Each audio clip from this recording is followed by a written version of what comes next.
Et voilà le système turbo du scooter.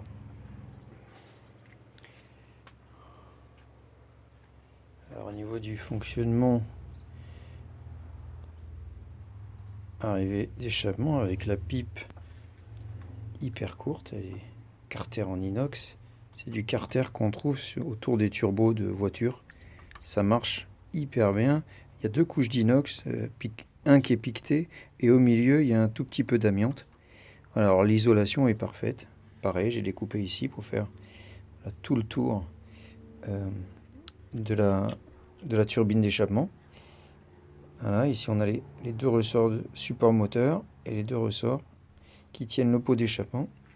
Wastegate, justement, je vais devoir la remettre en route. Elle est là. Voilà. Il va falloir que madame, je puisse la remettre ici. Donc, adieu le système de refroidissement du cœur du turbo. Quand on achète ces turbos, on a cette pièce mais qui a un bouchon. Ici, là. Et moi, je l'ai modifié, percé à l'intérieur, pour avoir un système d'abord de refroidissement liquide, qui posait des problèmes. Évidemment, ça chauffe beaucoup trop. Même avec le liquide Evans, c'est facilement à 200 degrés. Alors, j'ai fini par y mettre le trop-plein d'huile. On voit ici, voilà le système après la pompe à huile qui vient. Et là-dedans, il y a un gicleur de ce côté-là, qui fait que ça me maintient la pompe à la pression adéquate. Capteur de pression juste ici. Voilà, il y a un gicleur de 1,3 mm. Voilà, exactement. 1,35. Voilà, j'hésite à passer à 1,40 parce que j'ai encore pas mal de pression. Puis ça allège un petit peu la pompe en sachant qu'il faut entre 2 et 3 bars de pression d'huile sur le turbo. Voilà. Donc voilà, ça, mon trop-plein est passé directement comme refroidissement, une pierre deux coups, et ça repartait. Alors vous voyez, c'était un peu alambiqué parce que ça repartait ici. Voilà. Alors ça vient jusque là avec un coude, ça revient ici, et ça repartait dans ce qui était normalement le reniflard du réservoir d'huile en inox là, du turbo. Vous voyez ce petit tuyau là, rouge, il part sur le niveau d'huile du système turbo. Et il repartait, pour le coup, un autre reniflard. Il en faut quand même un pour décomprimer là-bas dedans un minimum. Sachez un truc, voilà, si on maintient comprimé le système interne d'huile du turbo, et en fait, on gagne en pression du turbo. Sur une petite config comme ça, c'est très net. On peut dépasser, enfin atteindre, voire dépasser 1,4 bar, carrément. Et moi, j'arrête là parce que j'ai fait un serrage de pied de bielle. Ouais, il n'a pas aimé. J'ai trop vite monté sans assez rôder. J'ai trop vite monté à forte pression. Et en fait, voilà, on dépasse les 17 par 1 de taux de compression. Et je vous dis pas le massacre. Le piston hyper bien tenu. La tête de bielle nickel. Les roulements, tout a bien tenu. Mais voilà, sur 4 temps, il faut savoir que le point faible, c'est le pied de bielle. Parce que, attends, je peux vous en montrer un. Où est-ce qu'il est? Voilà, il est là. Il est là-dedans. Voilà, on voit. Alors, est-ce que j'ai laissé l'axe du 2 dedans? Mais le piston, on voit qu'il est quand même rayé. Un peu. Bon, c'est pas méchant. Mais en fait, c'est les copeaux du pied de bielle qui sont partis dedans. Voilà, alors il vient d'être repoli, hein. Il faut pas s'y fier. Et on voit un petit trait ici, un petit trait là. Mais c'était bleu, hein. Donc bleu-noir, dégueulasse.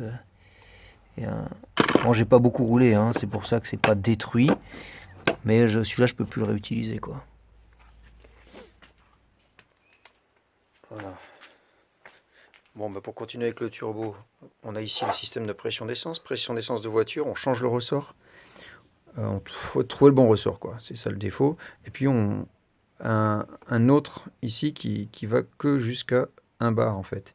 Et parce que moi, j'ai 0,25. Voilà, j'arrive à peu près ici, 0,25 bar. Voilà. Oil catch can. Oui, c'est ça. C'est un récupérateur d'huile qui est rendu étanche avec de la bonne pâte à joint. Et puis à l'intérieur, on voit un plus qui arrive. Puis lui, il fait masse. Et donc, il y a une pompe à essence de X-Max. Je crois que c'est la moins chère qu'on trouve. Et voilà. Et ça remonte ici. Tac. Et pontage et trop plein. Trop plein, pareil, qui a été réalisé parce que, évidemment, j'ai moins de pression. Donc, il faut que je puisse quand même évacuer plus facilement et garder bien ma pression. Voilà. Donc, et retour au réservoir par-dessus. Parce qu'évidemment, je ne pouvais pas rentrer ma pompe à essence dans le réservoir. Pas assez de place, je ne voulais pas tout démonter. Voilà, comme ça, j'ai fait ce petit réservoir à part derrière le cache filtre air. Voilà. Donc, ici, on a la boîte à air juste derrière. Avec ici la dump valve. Hein, je l'ai démontée pour l'instant. Elle est à côté du carbu, elle est là. Voilà, j'ai mis une mousse. Alors, ça enlève le pchit, mais sinon, ça crache un peu de graisse. J'ai rempli un peu la tête de graisse. Quand même que ça bouge énormément à bas régime. Ça pompe sans arrêt, normal. Dès que ça se met en pression, c'est bon. Et voilà. Donc, hop, on voit ici. Donc, la boîte à air. Là, la sonde pitot, on la voit. Vous voyez, une sonde qui va dans le sens du flux. C'est-à-dire que le flux arrive en pleine gueule de la sonde.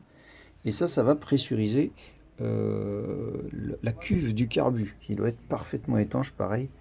J'ai refait tous les plans de joint du carbu pour rendre étanche. Et l'autre, il va évidemment sur le régulateur de pression d'essence, à la tête ici. Il y a un petit bitonio. Voilà, donc il y a deux sorties à ce truc. Regardez, j'ai un Y, voilà, un qui va directement à la cuve du carbu et l'autre qui part sur le système de régulation. Voilà, ici on voit un capteur de pression, enfin un interrupteur de pression qui déclenche une électrovanne et c'est le système d'intercooleur avec injection d'eau directement à l'entrée du turbo. Voilà, regardez, on voit bien, il y a un gicleur, je crois que c'est du 0,2 mm, peut-être passer en 0,3. Voilà, donc dans la bonbonne il y a du 8 bars, donc ça. C'est 8 bars de pression, ça gicle trop bien, quoi. C'est un petit nuage. Et je vous assure, ça permet vraiment de refroidir le turbo. Ça refroidit vraiment le turbo, mais plus que rien d'autre. Et je me retrouve avec... Donc, j'ai un capteur de température juste devant ici et un capteur juste à l'entrée moteur. Je suis plus froid ici qu'à l'entrée. Donc, c'est parfait, quoi, comme système. Faut pas s'emmerder avec un intercooleur. Ça prend trop de place. Il n'y a pas la place.